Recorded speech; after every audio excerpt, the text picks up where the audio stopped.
I believe Chuck Hagel's philosophy and his approach will save America, military and economy in total. Now, we see France has gotten into Mali, and there's a little shooting fest out there. And they're beckoning to extend it and bring in America and others. And America is very reluctant, which I think is prudent. Now, we got to remember the history of France. France started a little Vietnam incursion there, and then somehow America ended up, front, back and center in it, and it was ugly. Then in Libya, I think France was very bullish and apparently taking the leadership there in trying to so-called deal with whatever. And, yeah, of course, Gaddafi's gone and the rebels and they're doing all kinds of stuff now. And the funny thing though is that although France and others were very vehement and they were the pioneers in Libya, yet the American embassy was attacked in Benghazi. And here now France is in Mali. I believe France should have really, um, you know, they should have seen a coup coming perhaps. And when a coup happens, maybe they should have called up the leaders to find like what's happening and how things are going to go. I mean, coups happen many places and nobody lose a life. I mean, when there was a coup in, it was Nicaragua, coup in Chile, Spain didn't go down there and try to, do anything. Of course, France has a different relationship with the former colonies. They are still sort of external departments and they're not independent as it were, like in the British system or perhaps in the Spanish. But nevertheless, this Mali thing, could it be it's the beginning of the Africa Spring Revolution? Because the Middle East is almost conquered right now. The Antichrist has overthrown the people who were able to keep the Arabs in the Middle East in check. Only Syria and, of course, you have Jordan and Iran. That may be the tip of the iceberg. But of course, I mean, I think that the whole sweat should have been in the Middle East. Tell these folks to stand down, don't push it because we can try and see how we best could get sort of a better deal, elections and so on. And so this could probably be the beachhead or the foot in the door in Africa. Perhaps the Antichrist now and the New World Order people have decided that Africa's next. So it's the Middle East is Africa.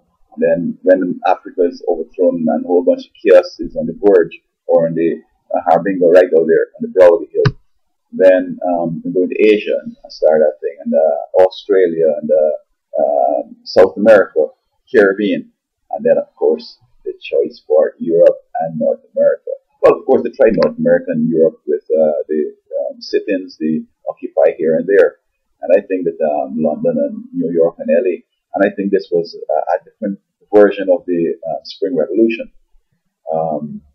Of course, it was snuffed out, and they're not ready. North America and Europe is not ready. Folks are not as evil as they ought to be as yet.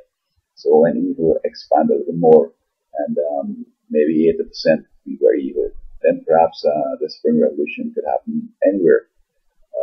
I'm not saying, of course, that the folks in the Middle East are evil necessarily.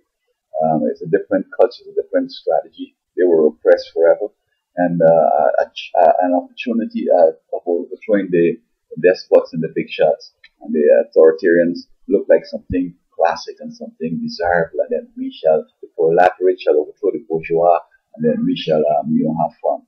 But, me, Marcy, right now is having to resort to tactics that Mubarak used. And so, North America, of course, is different. There are no despots, there are no authoritarian things in Europe, etc. So, to get the chaos going, they're working on the evil, to get the evil out there, and then when folks become abundantly evil, then they're going to be able to do whatever they would like to do. And mind you, that we're on I think we're already in the Middle Ages because education is shot. Folks are stupid. They have a degree and they can't read and write, and evil is increasing. And I saw where in France again, President Francois Hollande is deciding now that homework is too much. And in some parts of the world where homework and no study is the fad, they're realizing that they have a whole bunch of dumb folks and they would like to resort to that. But now he's trying to ameliorate that sort of burden, it seems he's saying. Nevertheless, in this Mali thing, I think that the policy of not engaging, as the government says, that it could be long term, and who wants to do something long term when it's not important? I mean, Mali, who cares? Africa, what I think though is this, that France should have engaged these folks, as I said, engage the junta, find like what really is they up to. Are they going to go something else or what? And this is an indication that we need to get jobs in there. These folks, if they were, well, of course, North America and Europe have jobs, sort of, and still the enemy is coming through with sit-ins, etc. I mean, we got to understand that the New World Order is trying to come on. And while some people think it's their friend, some people said the New World Order, oh yeah, they don't understand the New World Order. It's not a family going to become the blue blood of the world. No, it's the Antichrist going to be taking sovereignty from everywhere and trying to bring on the horror that the Bible predicts. And so, in the meantime, though, I think that France should approach this matter differently and try to speed up sort of development in Africa, transfer some technology, transfer some cultural traditions, etc.